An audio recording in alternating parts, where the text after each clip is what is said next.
it's still going on, this pandemic, yeah. So another question for us, yeah, visualizing a post-COVID-19 world.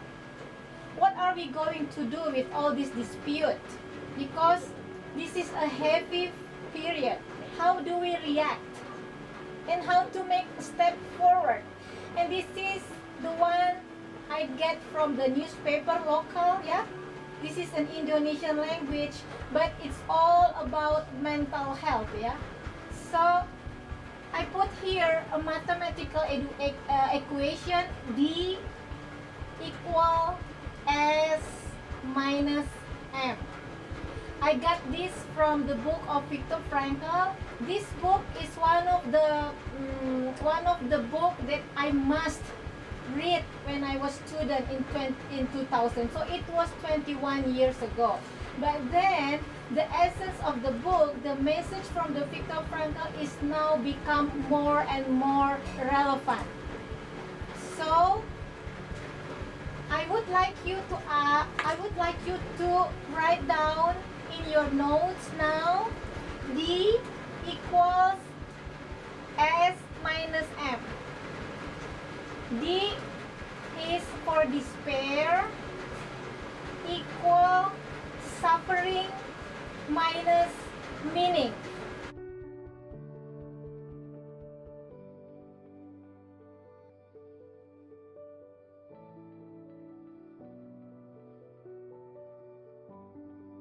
Lead to evil, but it's also a story of bravery, of love, of brotherhood and sisterhood, and basically survival.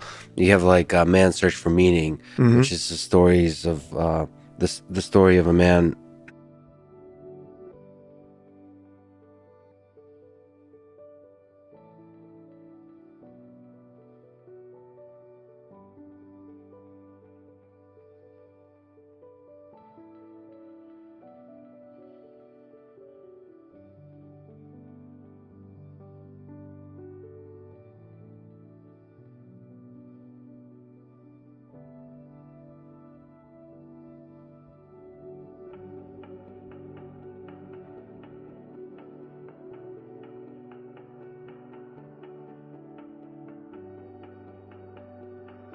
I know that this is called the third school of Viennese psychiatry, and Freud's theory was the will to pleasure, and Adler's was the will to power, and logotherapy, the third school, is the will to meaning. Would you explain that? Yes, first let me say that, of course, this is an oversimplification for the sake of college students who have to learn something and to remember something they have learned.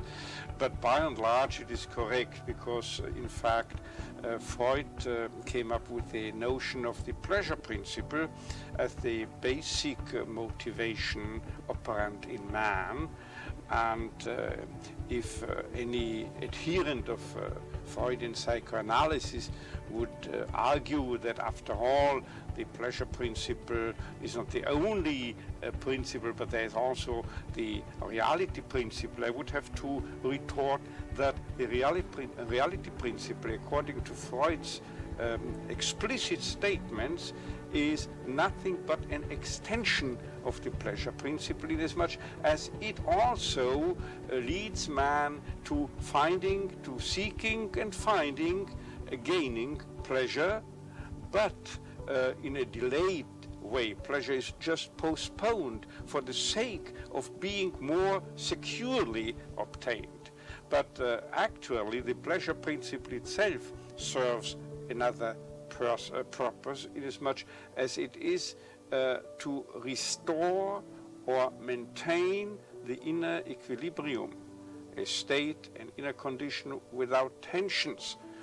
By the tensions are removed by satisfying drives and instincts and setting up compromises between the ego, superego, and society.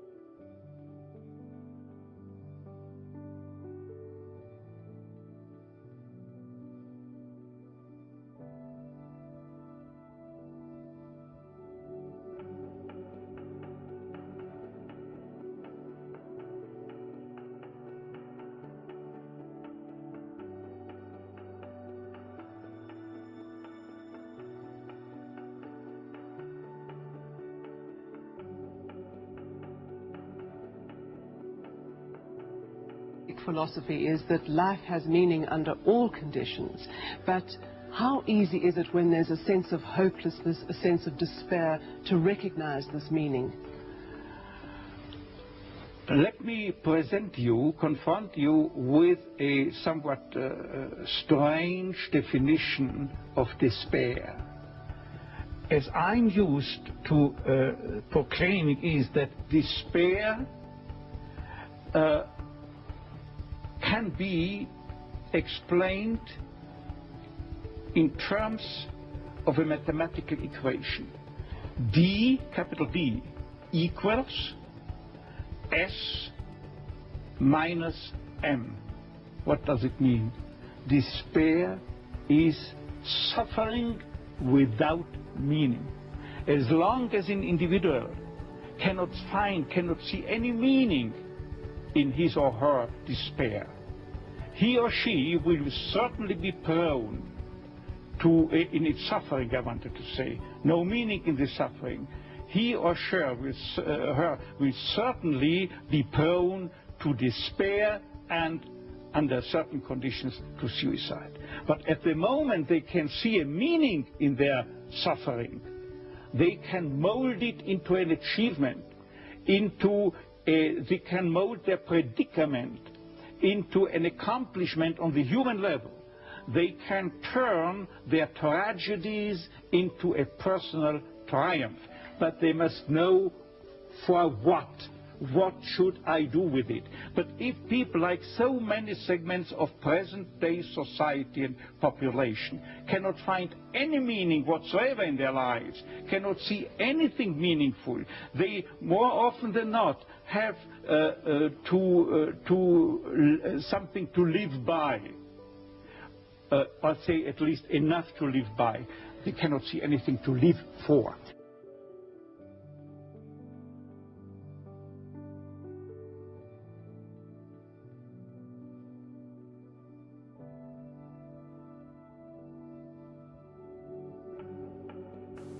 I think your quote in Man's Search for Meaning is that we should not ask what we can expect from life, but rather what life expects from us. And right, this is a Copernican switch, turning the greatest question on the lips or in the hearts of any human being, albeit more often than not on an unconscious level, turning this into the reverse. Actually, there is implied the fact that actually it's not up to us to ask the question, what is the meaning of life, but upon closer scrutiny, we might become aware in the final analysis that we are those who are asked, that life is asking questions to us. Questions we can answer, have to answer, but can answer only not by verbal replies, but by action, by doing something. Each situation confronting us implies a question.